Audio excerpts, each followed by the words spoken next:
പത്തനംതിട്ട വടശ്ശേരിക്കരയിൽ യുവാവിനെ ബന്ധുവീട്ടിൽ മരിച്ച നിലയിൽ കണ്ടെത്തി. കൊലപാതകമെന്നാണ് സംശയം. ജോബിയാണ് മരിച്ചത്. സംഭവത്തിൽ ജോബിയുടെ ബന്ധു പോലീസ് കസ്റ്റഡിയിലായിട്ടുണ്ട്. ബന്ധുവീട്ടിൽ മരിച്ച നിലയിൽ കണ്ടെത്തുകയാണ്. ഈ കൊലപാതകമെന്ന സംശയത്തിലേക്ക് എത്തുന്നത് എങ്ങനെയാണ്? അസിത, ഇന്നലെ വൈകിട്ടാണ് ഈ ബന്ധു വീട്ടിലെത്തുന്നത്.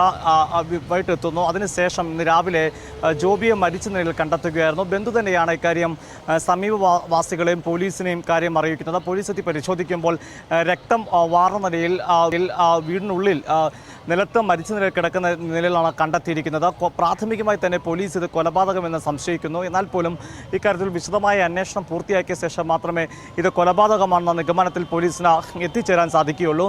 എന്തായാലും കൊലപാതകമെന്ന സംശയമുയർന്നതോടെ തന്നെ ജോബിയുടെ ബന്ധുവിനെ പോലീസ് കസ്റ്റഡിയിലെടുത്ത് ചോദ്യം ചെയ്തു വരികയാണ്. ഇന്നലെ രാത്രിയും അവിടെ മദ്യപാനം നടന്നു എന്നാണ് അറിയാൻ സാധിക്കുന്നത്. ഇന്നലെ ഈ ജോബി വീട്ടിലേക്ക് എത്തുന്ന സാഹചര്യം തന്നെ മറ്റൊരു ബന്ധുവിൻ്റെ മരണത്തെ തുടർന്ന് അതിൻ്റെ മരണാന്തര ചടങ്ങുകൾക്കെല്ലാം ശേഷമാണ് ജോബി ബന്ധു വീട്ടിലേക്ക് എത്തുന്നത്. അതിനെ തുടർന്ന് ഇന്നലെ മദ്യപിച്ച ശേഷം വീട്ടിൽ വഴക്കുണ്ടായെന്ന സംശയം പോലീസിനുണ്ട്. എന്നാൽ ഈ കാര്യങ്ങളൊക്കെ ചോദ്യം ചെയ്യലിലും അതുപോലെ ശാസ്ത്രീയമായ തെളിവുകൾ ശേഖരിച്ച ശേഷം മാത്രമേ വ്യക്തത വരുത്താൻ സാധിക്കുകയുള്ളൂ. അസിത. ശരി, സുജു ടി ബാബുവാണ് വിവരങ്ങൾ നൽകിയത്.